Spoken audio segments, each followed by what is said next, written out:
कि शहर से आपने वार्ड 14 को अलग कर दिया है, क्या बात आप है, क्या कहना चाहेंगे? क्या बात है। पता नहीं कौन समझदार लोग हैं जिनको लगता है कि शहर से वार्ड 14 को अलग कर दिया। शायद उनको पता नहीं है, अब पढ़े लिखे हैं कि नहीं, अब इस विषय में कुछ नहीं जानते।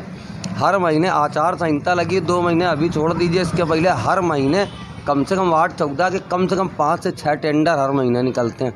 उनसे कहते हैं 10 रुपये की एक RTI डाल ले और 12 सालों का पता कर ले कि हमने कितना काम कराया है। शहर से अलग करने की बात कर रहे हैं, मैं उनको क्या बताऊं, उनकी बुद्धि को क्या बताऊं, किस बुद्धि के हैं भाई। शायद ज़्यादा पढ़े लिखे, ज़्यादा उनको जानकारी है, मुझे तो इतनी जानकारी नहीं। लेकिन जो सड़क खुदी है उसकी परमिशन जल संस्थान को नगर निगम ने दी है। वो ट्यूबवेल शुरुआत में ही पिछले जून जुलाई के दौरान हमारी पार्षद शालू कनौजिया ने 15वें वित्त से महापौर से आग्रह करके उसको रिवोर में स्वीकृत कराया था। चूँकि रास्ता ऊंचा हो चुका था, 3 बार 4 बार सड़क बन चुकी, इसलिए रास्ता ऊंचा हो चुका था।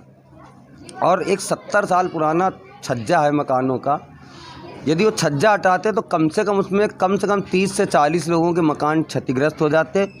इसमें जल संस्थान ने मानवीय दृष्टिकोण अपनाते हुए लोगों का भला करने की नीयत से नगर निगम से रोड खोदने की अनुमति ली और जलकल ने उस रोड को खोदा। लोगों का कहना ये भी कि वहाँ पे सफाई का भी ध्यान नहीं दिया जा रहा है, दिन प्रतिदिन बीमारियाँ बढ़ रही हैं। हमको तो कोई बीमार दिखा नहीं, हमारे आसपास के लोगों को कोई उससे बीमार दिखाओ।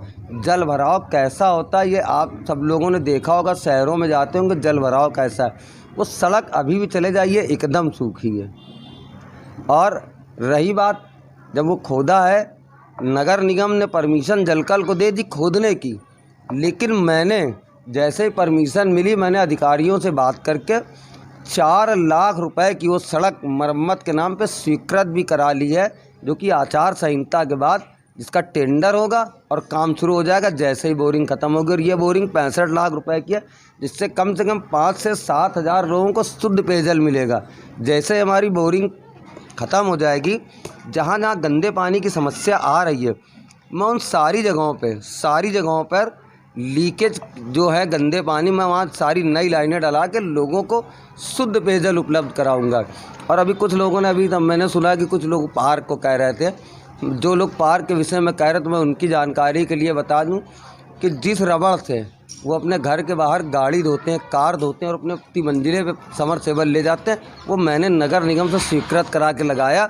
और एक पार्क में हैंड पैप लगा था जो कि बंद पड़ा था, उसमें मैंने बोगी चलवा के अपने पैसे से, निजी खर्चे से उसमें मोटर डला के चालू कराया।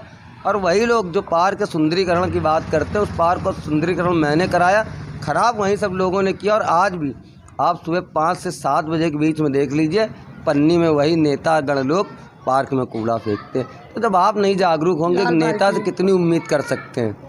एक जनता की जिम्मेदारी है कि अपने जनप्रतिनिधि, जो आपका जनप्रतिनिधि सही काम कर रहा है, उसके मनोबल को ना तोड़ें, उसको उत्साहवर्धन दें, उसका सहयोग करें, जिससे कि विकास कार्य और तेज़ी से गति पकड़ सके।